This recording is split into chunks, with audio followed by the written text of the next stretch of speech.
बहुत साल पहले की बात है कि एक बस्ती में दो दोस्त रहते थे, हारिस और सलीम। अल्लाह ने हारिस को दो जन्नत जैसे खूबसूरत बाग दिए थे। उन बागों में साफ पानी की बहती हुई नहरें थीं, ऊंचे ऊंचे खजूर के पेड़ थे, अंगूर की लहराती बेलें थीं और हर तरफ खुशबू से भरी हुई हवा थी।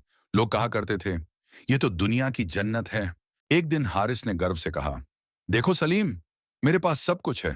मुझे नहीं लगता कि यह नेमत कभी खत्म होगी। सलीम मुस्कुराया और प्यार से बोला, दोस्त, ये सब अल्लाह का दिया हुआ है। जितना हम शुक्र करेंगे उतनी ही यह नेमत बढ़ेगी, और अगर हम घमंड करेंगे तो यह नेमत छीनी भी जा सकती है। लेकिन घमंड के पर्दे ने हारिस की आंखों को बंद कर दिया। कुछ समय बीता।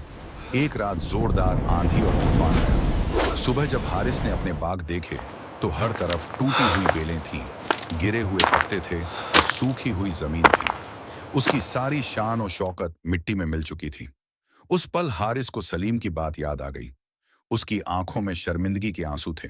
कुरान पाक की सूरह अल कहफ में आता है, मगर उसने इन नेमतों पर माशा अल्लाह नहीं कहा और घमंड में डूब गया। फिर जो अंजाम हुआ वह हर दौर के इंसान के लिए एक बड़ी नसीहत है।